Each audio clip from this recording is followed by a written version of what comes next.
respected Principal Professor Sanjay Sharma, our esteemed guest speakers, Shri Eto Y. Sema, IAS, Dr. Akam Longchari, editor and publisher Morong Express, also respected DMC representatives. I don't know how many of you are here, but I would also like to extend a warm welcome to you. Members of the various civil societies and also the Oriental Colony representatives, members of the Alumni Association, media fraternity, my esteemed colleagues, and also my dear students from the Political Science Honors. On behalf of the Department of Political Science, I extend a warm welcome to each one of you to this symposium with the theme towards a citizen-centered, non-participant urban local governance. This has been organized by the Department of Political Science in collaboration with the Alumni Association and the IQAC DGC. The need to hold such a discussion has been long felt by the department. We have been going on and on about this for quite some time, and today it has come to fruition. And as mentioned in the concept note at the back of the program, that is the original program, for the last 20 odd years, despite the 74th Amendment Act being passed in 1992, a vacuum has been created since we have not had elected representatives in Dimapur. And since then, in these 20 odd years, the landscape of Dimapur has also undergone a big change. So as newly elected councillors, there is a lot of challenges which needs to be addressed. And this symposium that we have organized aims to be a platform to bring about a discussion towards strengthening urban local governance and what we as citizens can expect. I hope today's discussion will go a long way in addressing the many issues that lies ahead for the citizens of Dimapur. With this short note, I once again welcome all of you to our program. Thank you. You, Madam Chair, respected our principal of this Dimapur Community College, Professor Sharma ji, and also we are blessed to have the presence and resources of our most outstanding personalities in form of Mr. Kikito, IAS Commission Secretary, Governor of Nagaland, and our most esteemed respected colleague and friend, a learned man, Dr. Longchari. Also, respected members from Dimapur Municipal Council, Naga Council Dimapur, Dimapur Urban Council Chairman's Federation, Dimapur District Citizens Forum, and also the young minds leaders from Dimapur Naga School, our most beloved neighbors from this Oriental Colony who have council members, and also we have our respected teachers from respective departments of this government college, and also we have our own media friends, our alumni friends, distinguished ladies and gentlemen. In fact, by organizing this, all of us, we own the responsibility in making Dimapur a beautiful and livable place. This symposium definitely will make us serious in our responsibilities as a citizen of this city. Urban local governance speaks about responsibilities to look after the welfare of urban area dwellers and providing them essential social services and facilities. And the providers and caregivers of these facilities are democratically elected by the people So they are representing grassroots democracy at the local level. Hence, urban local government, as we have named for this symposium today, is a citizen-centered public authority. And for us, some years ago, it was town committee in Dimapur. Many of the young people, the students, those who are here, you may not know. But not long ago, we were having a local public authority in Dimapur in the form of town committee. But today, we are fortunate to have a municipal council.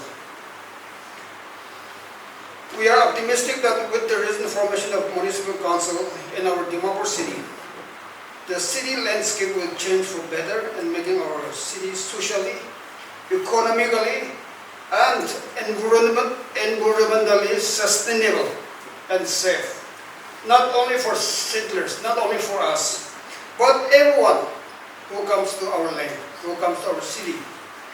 Every city like Dimapur city is a business hub with full of economic activities. So that makes city as a land of opportunities where wealth are being created and employment generated. This is the main reason that attracts migration from rural areas to urban area. City cannot be urbanized. Let us just imagine. City cannot be urbanized. City cannot be exist without economic and business activities. It calls the attention of municipal authority in the city to create and provide conducive environment to carry out business activities and build trust amongst its citizens. It is equally important to develop a sense of belongingness and responsibility in the hearts and minds of its people in the city. So they will become proactive and lending support as the partners to local government. And we appeal to every citizen of Dimapur to feel and owning the responsibilities, not just as the mere spectators, but as the partners to public authority in the city.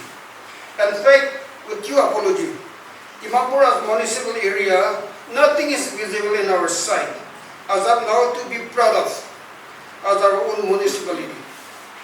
We have to start from scratch, be it roads, bridges, drainages, street light, lampposts in the street, public parks and islands, traffic, public transit, status of air and water and sanitation. So many things. It needs a lot of serious and selfless efforts, creativities, and innovations.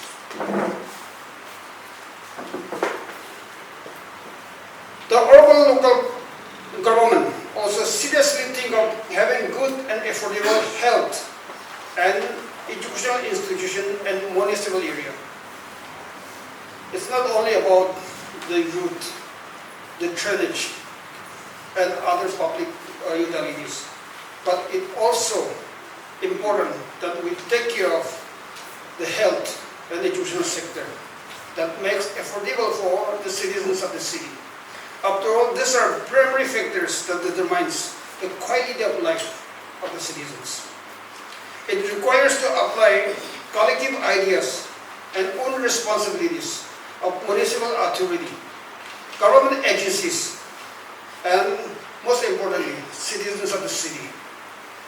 Distinguished ladies and gentlemen, most importantly, in order to translate all the good urban development concepts and ideas that we are talking about into action and making Dimapur municipality as a smart city, like any other modern city, it is imperative to address the challenges of local financing for sustainability without much depending on other outside sources. It is therefore important to ascertain the economic activities in municipal area and promote them so as to generate more revenues, keeping in mind that more revenue generate more in collection of local taxes. It is also equally important to ensure efficiency and transparency in tax collection by using digital tools that will strengthen the hands of government, the local authority, and ensure sustainability of the local municipality and also the city. After all, privilege of leadership brings with both responsibility and accountability. As stakeholders to this beloved city, we all strongly desire this city to grow along with us in all fronts and evolve into a model cosmopolitan city where democratization of the institution by taking all the people's participation, equitable development and sustainability is paramount. As of now, unemployment, rural-urban migration, sanitation and pollution, and sensibilities to the beautification of the city, lack of ownership and sense of belongingness, encroachment of lands, random physical development, law and order problem, and market monopolization are some of the challenges faced by both the authority and the citizens. Amidst these challenges, we hope that municipal authorities shall provide good leadership as our growth engine and making Dimapur one of the best livable cities in the country, where every community, whether it is major or minor, call it home, and every visitor feel it home. The triangular stakeholders of responsible citizens, efficient administration, and able municipal council that we have today, together we can make Dimapur a beautiful, peaceful, and prosperous city in Northeast India. This symposium, ladies and gentlemen, aims to discuss and share ideas of our own Dimapur city so as to ensure an effective urban governance and empowerment of citizens for just society. The Dimapur Government College and its Political Science Department, in collaboration with the Dimapur Government College Alumni Association. For that, we are grateful to the Dimapur Government College Authority and particularly the Political Science Department. Share this platform to have an intellectual discussion with the best minds of distinguished ladies and gentlemen present here. We hope and wish this symposium, this hour, a fruitful deliberation. With this brief keynote address, I wish all the deliberation a meaningful one. And before I leave this stage, I would like to express our deep gratitude once again to the Dimapur Government College management and particularly the Political Science Department. We have the real political scientists and real politicians in Dimapur Government College Political Science Department. And we have found some very hardcore Republicans that keeps us always politically conscious, active and alive. And we are fortunate to have that kind of a leadership today. And because of their sense of belongingness and responsibility, it is happening. There are so many challenges ahead of us. We are struggling in our day-to-day political, day-to-day administrative activities. We are trying our level best to solve these problems one after another. So many serious challenges is there, but I want to dwell on one very important and serious issue, and that is at the part of sanitation, challenges in waste management, and involvement of the community for a vibrant, sustainable, and successful model. Firstly, we must understand the understanding of the challenges. Timor, like many rapidly growing urban centers, faces a mounting waste crisis. The city generates a significant volume of waste meters daily. We can see not less than 100 of tons and every day.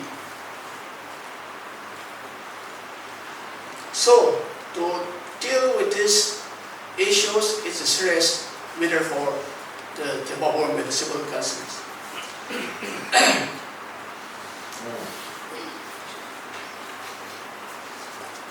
The challenges we face can be categorized into four major areas.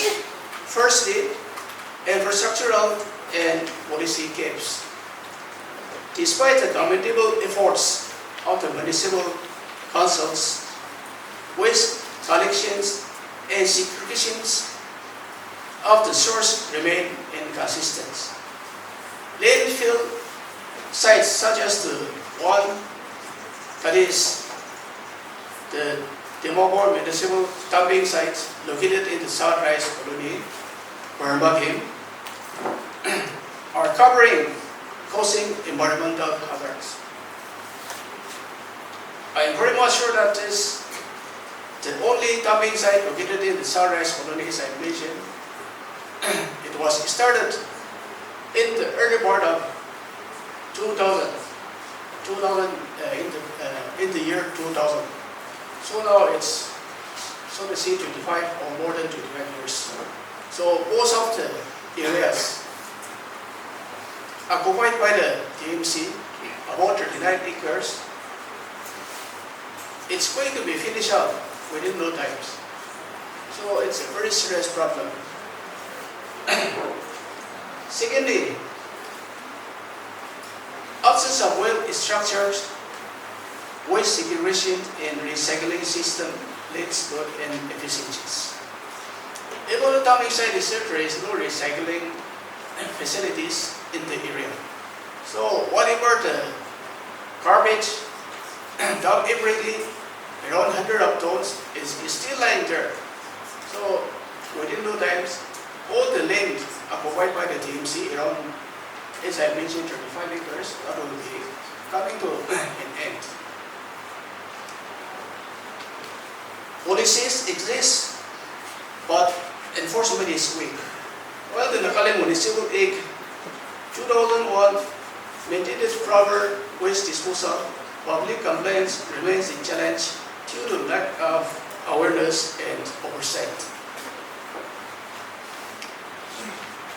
Secondly, behavioral and societal challenges. One of the biggest obstacles in waste management is public behavior. Many times, we can see that it's not my problem. It's the problem of the administration or TMC, like that. So such kind of mindset prevails is there, leading to the indiscriminate dumping of waste in trains, streets, and open space. Cultural attitudes towards waste disposal need transformations. Initiatives like Swachh Bharat Abhiyan mission have little success due to absence of localized motivation and incentives. Many citizens are unaware of proper waste disposal methods, and there is a lack of widespread educational initiatives on waste segregation and reduction. Thirdly, lack of public participants. Efforts to implement a structured waste management system often fail due to non-participation from citizens. A notable example is Ward 11 of Timor, where a segregated waste collection system was introduced, requiring households to segregate biodegradable and non biodegradable waste. However, due to lack of cooperation and adherence, this very initiative was also discontinued. Many residents view waste management as solely the responsibilities of the authorities rather than a shared civic duty, leading to the failure of well-intended initiatives. Without active public participation, even the best policies and infrastructures cannot succeed in addressing waste management challenges. Fourthly, environmental and health implications. Unmanaged waste leads to severe environmental degradation, including soil and water pollution. Plastic waste clogs our drains, expediting flooding during monsoons. Burning waste is a common but highly dangerous practice, releasing toxic fumes that harm both the environment as well as human health. Health risks arise from uncollected garbage, which becomes breeding grounds for diseases such as dengue and malaria. The 2019 dengue outbreaks in Timor serves as a grave reminder of the consequences of unchecked waste accumulations. Let us emphasize the role of the community in creating a sustainable model. Government efforts alone cannot resolve these issues. A sustainable waste management model must be built on the foundations of community involvement. First, citizens' participation and ownership. Local initiatives such as colony-based waste segregation programs and composting projects should be encouraged. One of the good examples is that the Jumbo-Kodeba youth collectively demonstrated how young people can take ownership of urban cleanliness. Those initiatives must be amplified. Secondly, I want to mention that public-private partnership. Encouraging local businesses to adopt zero waste policies and invest in recycling units and drive significant change. Collaboration with NGOs and social enterprises like Game Builder Timor can create awareness and offer sustainable solutions.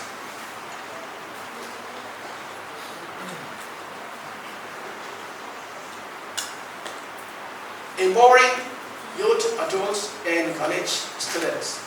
College students can drive change by initiating campus-wide waste segregation programs and cleanup drives, forming eco-clubs, and engaging in community outreach to educate neighborhoods on responsible waste disposals can create a rebuild effort.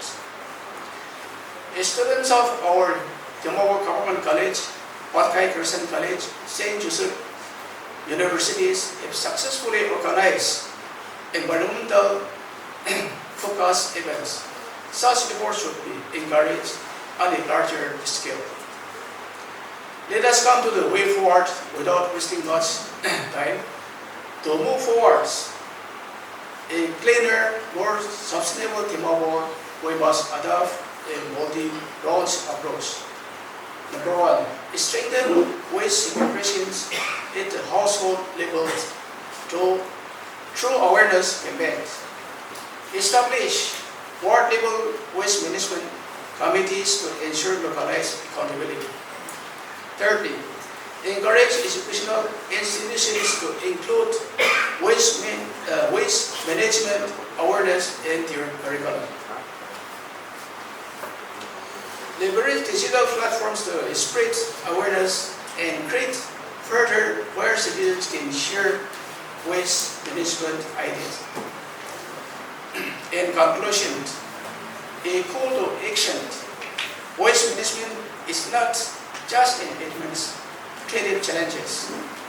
It's a civic responsibility The future of Timor lies in our collective efforts. If each one of us takes ownership, if every citizen, household, every business association, and every institution commits to responsible waste disposal, we can build a city that is not just clean but also sustainable and thriving. So I leave you with your wisdom. What kind of city do we want to leave our next generations? In peace, burden with waste, or a vibrant, great, and sustainable tomorrow? The choice is ours. Let's work together to make the right one. Make Timor the beautiful and better place to live harmoniously. Thank you so much. Respected Principal Dr. Sanjay Kumar, Dr. Akam Longchari, my brother Ketam Jammer, the President, Alumni Association, DGC, dignitaries,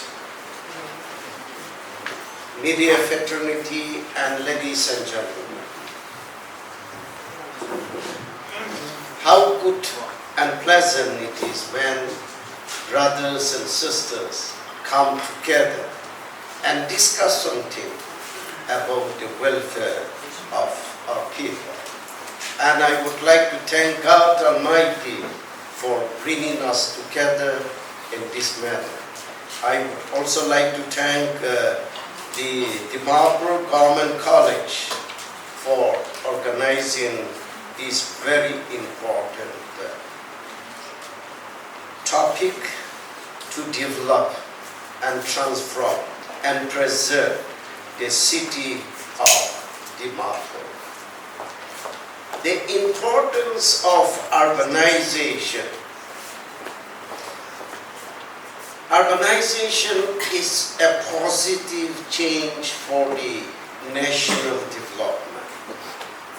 And if you see the status and the statistical of a country, the population of a country is about 1.3 billion, which means 133 crores. Out of that, 377 millions lives in urban area that consists of about 31.16% and contribute about 65% of national GDP. So the 31% of the population lives in urban area. That contributes about 65% of national GDP. And it's a very crucial role in our nation economy. As urbanization grows, demand in food items also grows, transportation, packaging, so on and so forth. And there is an economic interlink between the rural and the urban.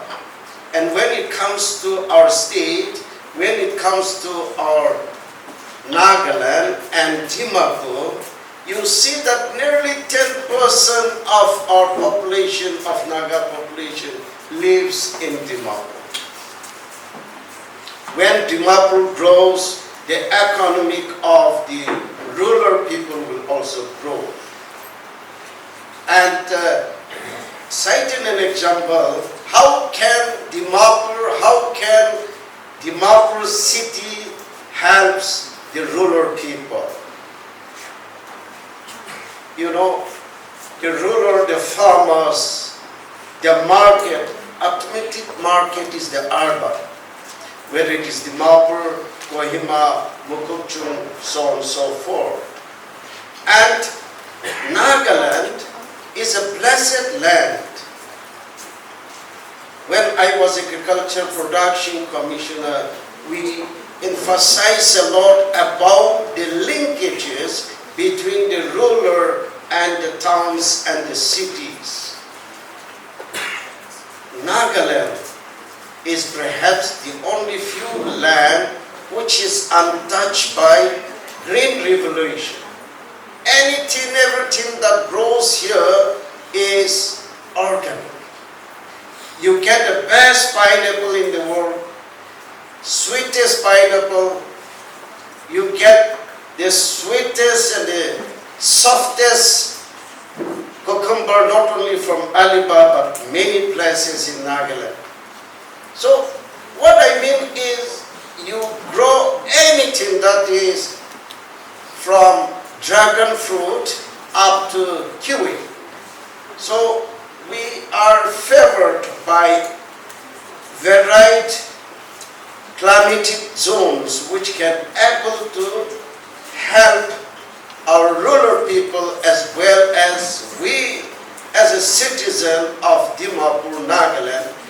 We should encourage our own local product where we will able to create awareness in the minds of the rural people about the Dimapur, the demand of Dimapur. The rural farmer should be encouraged to come to Dimapur market and marry the market in order to sell the product.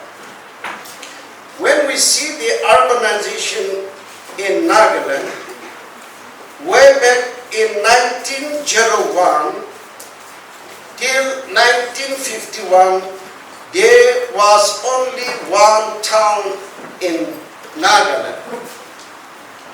1901 till 1951, there was only one town in Nagaland. From 1961, the number rose to 3 and remained the same till 1980. Could be Dimapur, Kohima and Mogadishu. And during 1981, it rose to 7, and in 1991, it increases to 9 and remained the same till 2001. Now there are 39 urban local bodies within a span of short period of time. Nagaland is growing, and the urban population and the towns and the city in our state is growing. If you see the statistical data, as my brother Timjin has stated, 3 years back, Dimapur was not the same. I was advised by my father to be in science college. Since my brother studied there, I opted to be in Dimapur as a commerce student. And during those days, 3 years back, the situation of Dimapur was not the same as of now. It was not even 20% of the present Dimapur within a span of 40 years.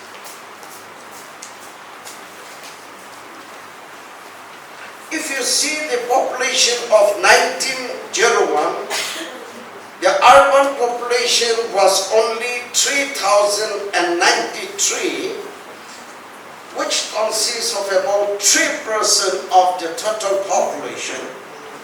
And since statehood in 1963, the population has increased 5.3 times, while urban population has increased to the tune of 18.4%. So, which means there is a huge migration that is taking place from the rural to the urban.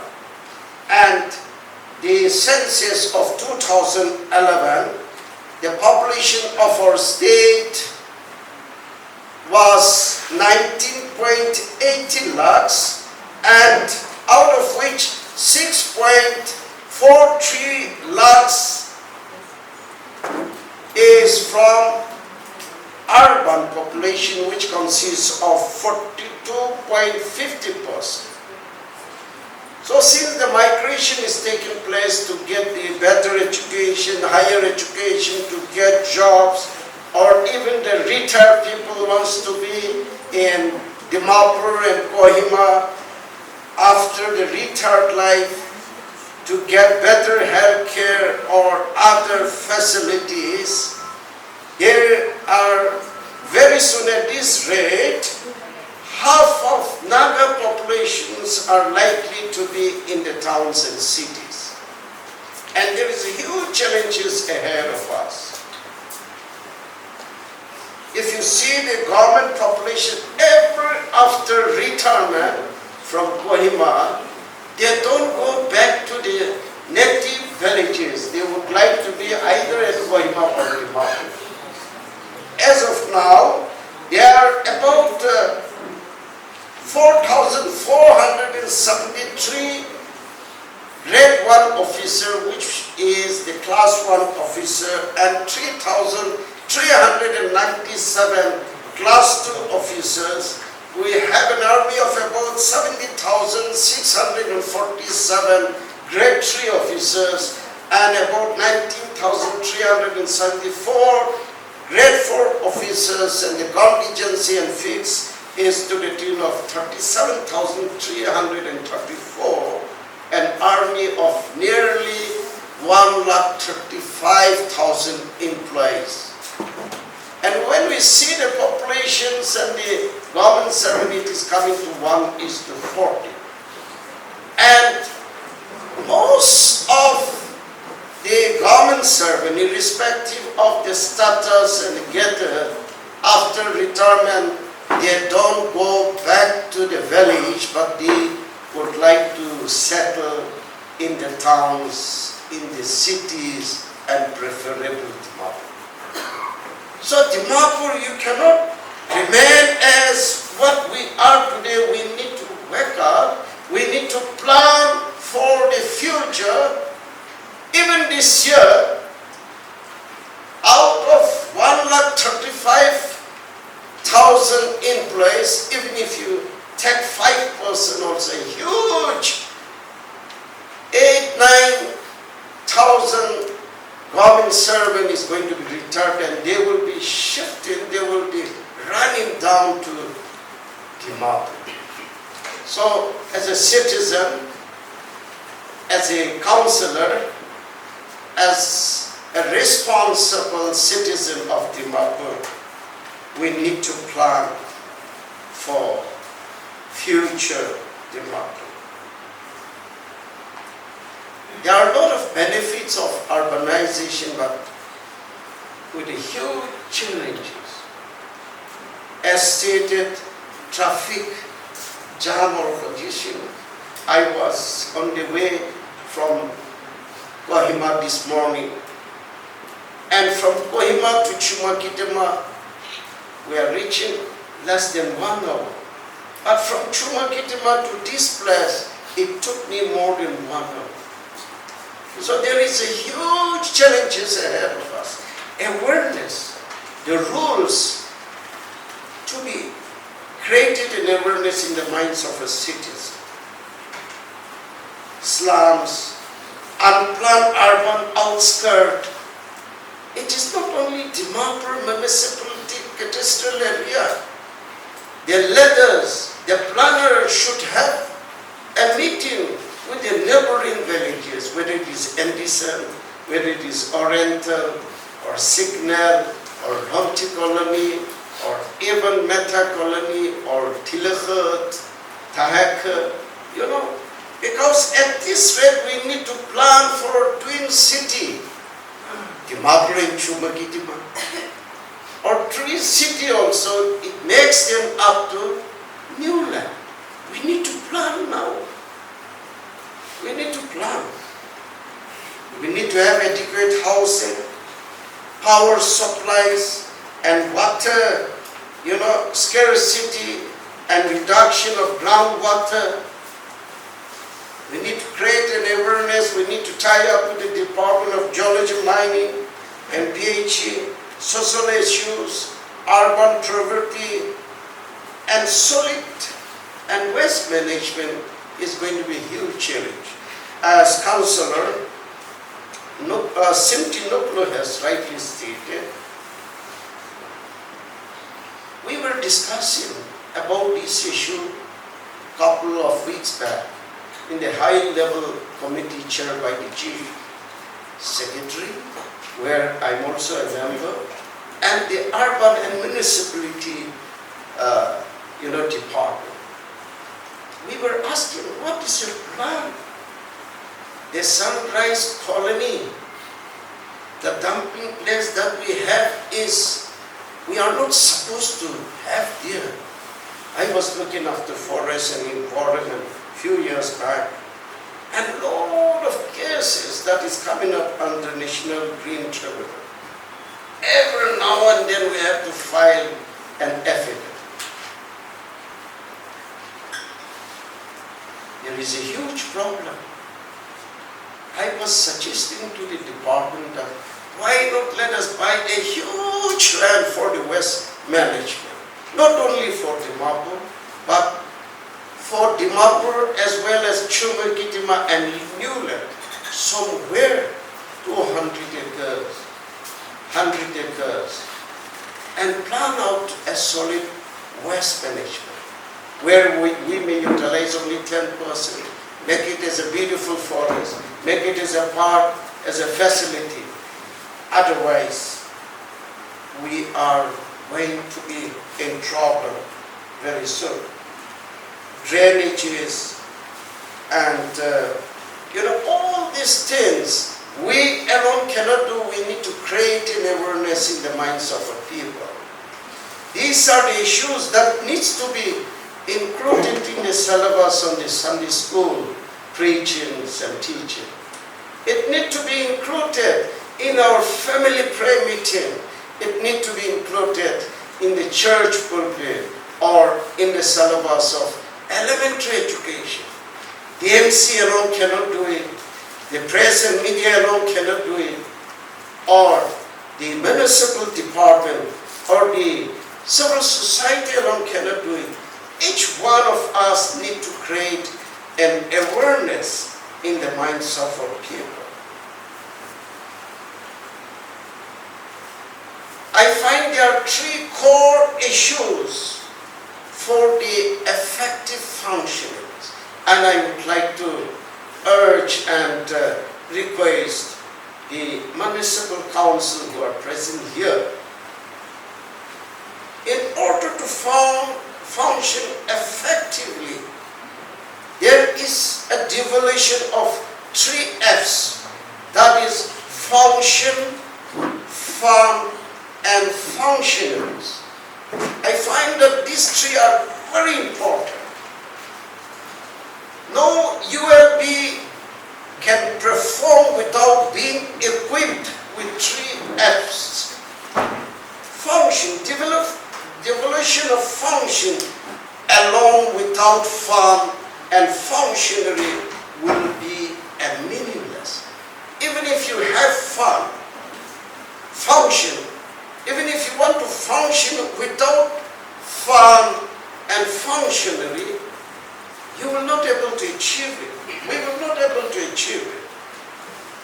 Likewise, even if you have fund without function, along with functionary, it would be a waste of resources.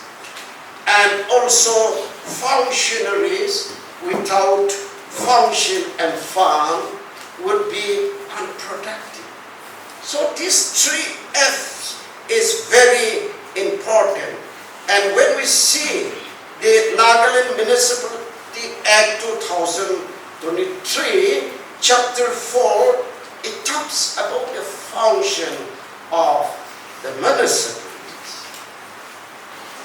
I've been tasked with the responsibility of sharing the citizen's perspective on urban local governance. So I've put down some points between last night and this morning, and I hope at some point of time it will make some sense to you. But I must also add here, since it says citizens' perspective, it is not my perspective alone. I wrote to a number of people, citizens like you and me, asking for their suggestions, their opinions, so that when I share with you this afternoon, it is not mine alone, but it is a collection of voices that have been put together. Bear with me, it will take some time because I want to be contextual, but also conceptual and perhaps practical as well. Members of the media have asked for our presentations, right, from the speakers to a few of us. We will hand it over to the rapporteurs, and I'm sure the rapporteurs will then disseminate it according to how it will be effective for everyone.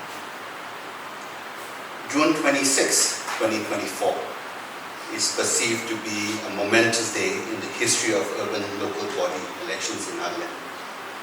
After the last ULB elections in 2024, a protracted and contentious social, political and legal process followed related to 33% reservation for women in ULB and special provisions provided by Article 371A. Eventually, after a gap of 20 years, with the intervention of the Supreme Court of India, the civic polls were held for the first time with 33% reservation for women.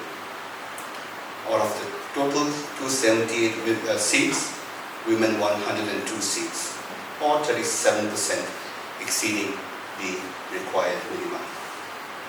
So what exactly is the ULB?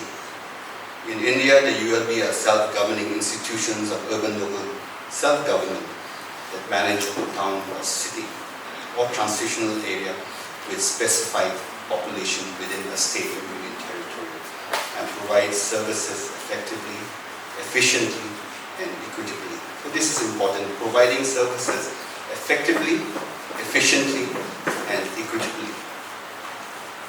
At the base of a three-tier level of governance, the local self-government is designed to enhance grassroots governance to enable local democratic participation and manage services such as public health, welfare, various speakers touch on this, public welfare and safety, economic progress, social justice, reduce poverty, planning and public infrastructure, development and so on. The ULB are also responsible for regulating land use, construction of buildings, water supply for domestic, industrial and commercial purposes, and to maintain sanitation, conservation and solid waste management. In essence, ULBs are responsible for implementing government plans at the grassroots. Dr. N. Janpemo Hamsoy says, urban local bodies are important institutions that enjoy political, fiscal, and administrative autonomy within the limits set by the laws of the country to promote development and provide economic necessities of the region.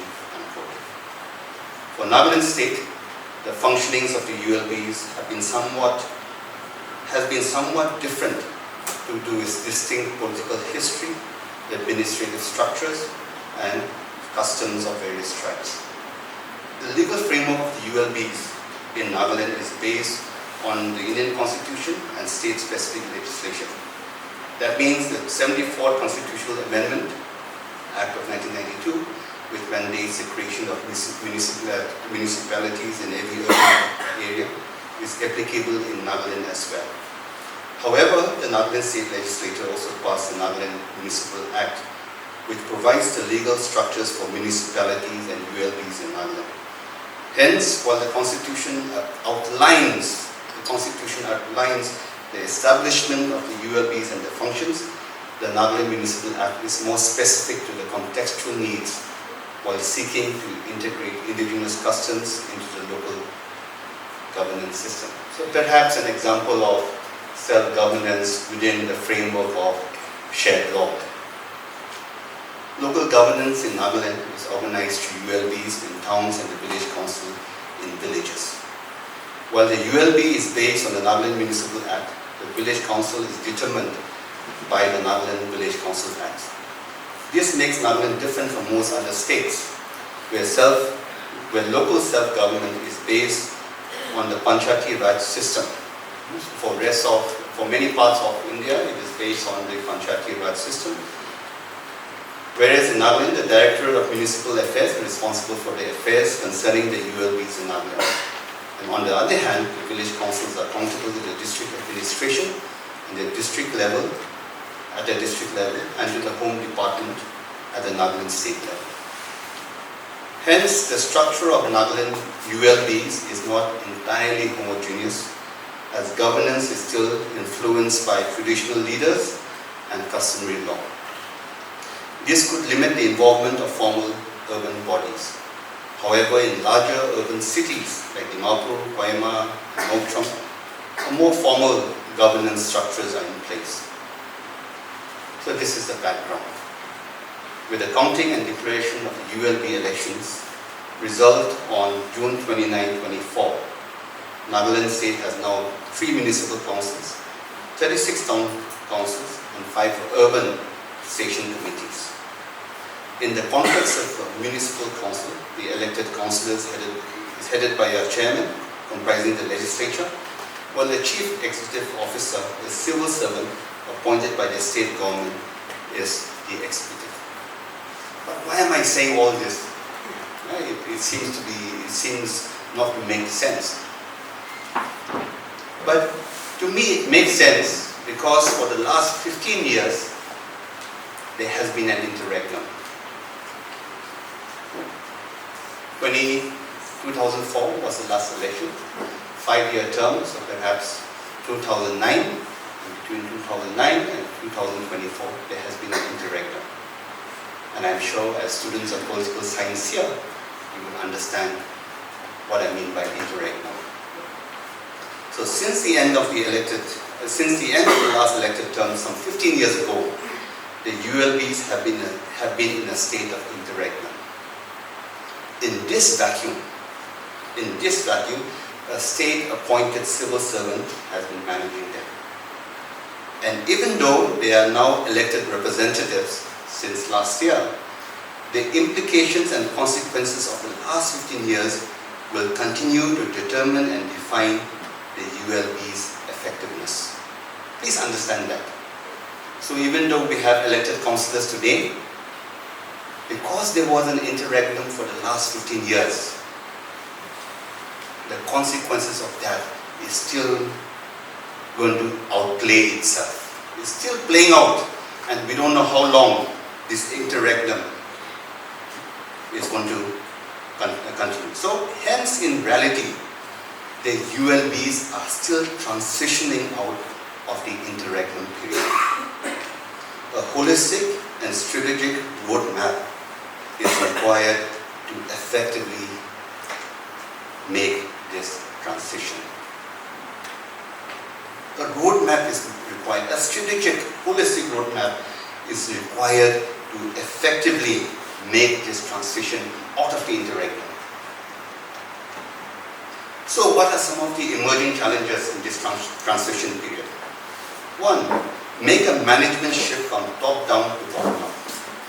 During the interregnum, lasting 15 years, in the absence of elected councillors, the civil servant approach for managing the municipal and town councils was primarily a top-down administrative approach of governance.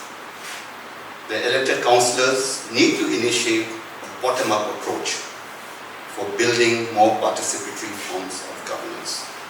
This approach needs to be consistently reflected throughout the functional and structural aspects of the council. So not just functional, but also the structural aspects of the council.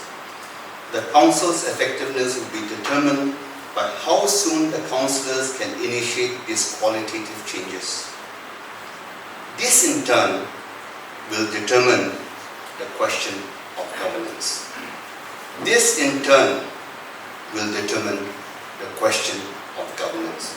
Second, supporting people's common interest. In the absence of elected councillors, local bodies emerge to safeguard and represent people's welfare while providing some semblance of local governance. with elected councillors now legally managing and exercising the powers of the ULB, a creative and collaborative understanding needs to be designed with various bodies and cooperate with the people's common interest in mind. Third, building social cohesion. By holding the June 26 ULB election, only the procedural, and I repeat, only the procedural aspect of democracy has been accomplished. Only the procedural aspect of democracy has been accomplished. Now, post June 29, the participatory form of democracy needs to be implemented in form as well as in substance. And perhaps to me that is the key. The participatory form of governance, not just in form, but in substance, needs to be implemented. This realization is critical for governance because the essence of democracy is not limited to its expression through a ballot box choice. Rather, the essence of democracy and governance is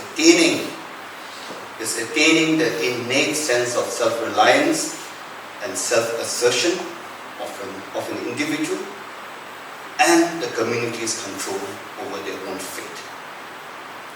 The ULBs need to be centered and focused on this core value. Fourth, the issue of corruption. Successive elections in Nagaland have demonstrated that the process of electioneering has by and large been reduced to purely an economic exchange of power, money, goods and services. I'll repeat that again. The process of electioneering has by and large been reduced to purely an economic exchange of power, money, goods and services. This further induces conditions of systemic and organized forms of corruption and nepotism, which impacts the very core value of governance and diminishes the quality and quantity of grassroots participation in policy making. In essence, it effectively silences people's voices.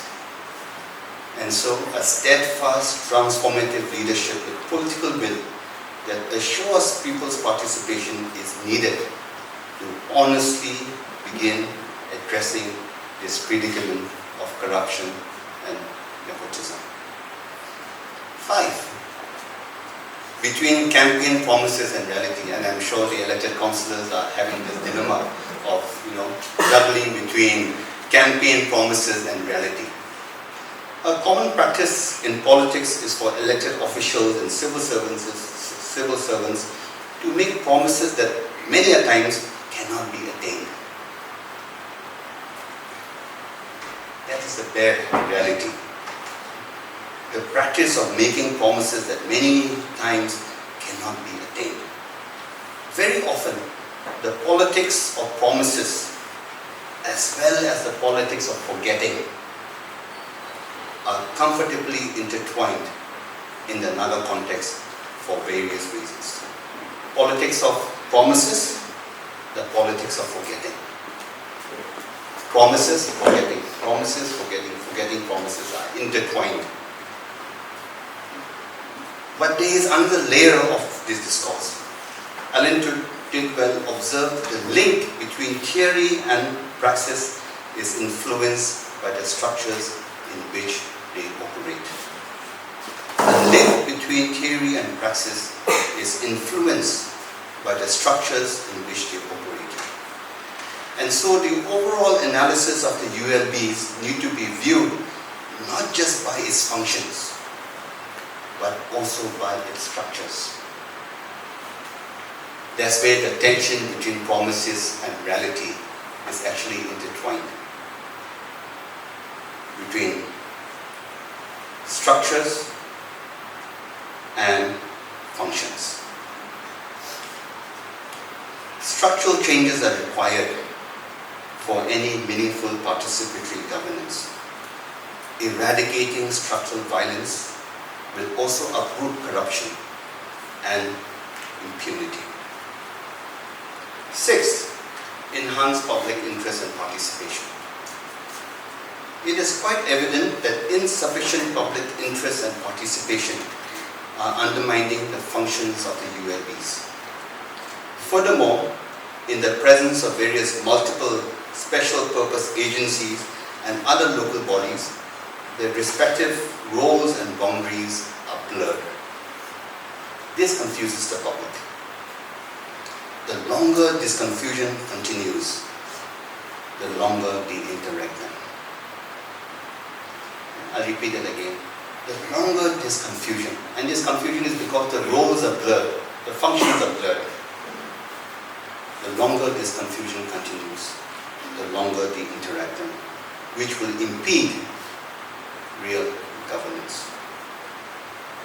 For the ULBs to effectively begin and efficiently governing, proactive steps need to build public trust and confidence. And I think several of our speakers have focused on that. And in fact, even to the extent of putting the responsibility on the public, but it's not a black and white question. It is much more complicated. It is much more complicated. It's not enough to say that, oh, okay, citizens also have a role. It's not so simple. And we will try to come to that at a later point. So what are some of the opportunities and limitations of the ULBs? With a changing demography, increasing migration from villages to towns and cities, and we've heard many speakers say that, and rapid urbanization in some areas, the ULBs in Nagaland have a critical role in urban governance. Just quickly, some functions. Urban planning and development. ULBs are responsible for planning urban growth, including development and sustainable land use. But let's say in Dimapur you see a lot of buildings, new buildings emerging. Should the construction of buildings not be regulated by the bylaws? I think that is not being done. The regulation of land use, the regulation of construction of buildings. Sanitation and solid waste management. Of course, we have had a number of speakers say that. Water supply and sewage, providing clean drinking water and maintaining efficient sewage system is another vital responsibility. Health and education, managing public health services such as clinics, dispensaries, public health hygiene, awareness programs, education facilities. And then we have the public infrastructure and transportation. Improving roads, street lightings, drainage systems. But here what we also see, and I think let me just pause here for a moment, when we look at the drainage systems, we see a lot of low-lying lands being filled up. But what is going to happen in the coming years is that it is going to obstruct existing drainage systems. By filling up the low-lying land, it is going to obstruct existing drainage. And so it needs proper planning. Of course, maintaining parks and recreational spaces, ensuring the aesthetic development of urban spaces. Okay, these are all opportunities of the ULBs. And of course, revenue collection by tax, fees, tolls, trade licenses, so on and so forth. But here it is pertinent to note that in the 2016 amendment of the Nagaland Municipal Act, the section related to property tax was removed. So what are some of the limitations faced by ULBs? One, poor urban and local governance. It is caused by the absence of strategic planning and governance, lack of management capacity to either plan economic activities or execute it, lack of coordination among center, state and various departments at the local level leading to poor implementation of urban policies, corruption, favoritism, nepotism, for example, including a recruitment system that fails to bring the best people. So if we want the municipal councils to be effective, you must also have a recruitment process to bring in the best people to help you, to guide you, to create the analysis, to think outside the box. The question is, do we have the best people working in the municipal councils? I doubt it. Then there's lack of infrastructure needed for effective governance. Absence of comprehensive drainage system, efficient public transport, consistent regular power supply, effective communication, and well-maintained roads lead to poor urban living conditions and health hazards. So in the absence of all this basic infrastructure, it is not just about bad roads, it also leads to bad health. It also leads to poor living standards, living conditions. So we need to look at things more holistically. One of the limitations faced by the ULBs is strict control exercised by the government. Instead of empowering and providing guidance and support, the control mechanism turns out to be negative, restricting the effective functionings of the ULBs. Because we have to understand that ULBs are at the base of the three-tier governance system. And then there's insufficient administrative machinery of local bodies. For instance, judicious use of land is not taking place. Colonies are set up without proper facilities such as schools, parks, and hospitals or basic infrastructure. And another example, and our Principal Secretary has mentioned, is about the traffic congestion. So there is insufficient administrative machinery of local bodies to really handle some of these core issues.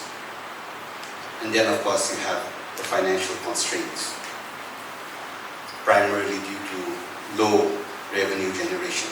And of course there's reliance on central government funds, and of course this also limits internal capacity. Then another limitation is unplanned and limited urbanization. While migration from villages to towns is increasing in Nagaland, I think in 1971 it was about 20 to 25,000. Now that was in 1971 in Dimapur. Now in 2021, of course, it's not been official yet, but they say 2.5 to 3. But the overall population in most towns is still relatively small. So even though we say urbanization is taking place, perhaps yes, in Dimapur or Koyama, but in most towns, it is limited urbanization. And this limits the scope for urban planning. And then another aspect which we all know is unplanned urbanization. In the absence of poor planning, municipal services will find it difficult to cope with the increasing and diverse needs of the population, both qualitatively and quantitatively. So when there is unplanned urbanization, it leads to a whole new Pandora's box. And then of course there's ethnic and political issues. Indigenous worldviews, cultures, systems sometimes clash with the ULB modern structure, leading to challenges in governance. So this, my friends, are some of the limitations of ULBs generally speaking.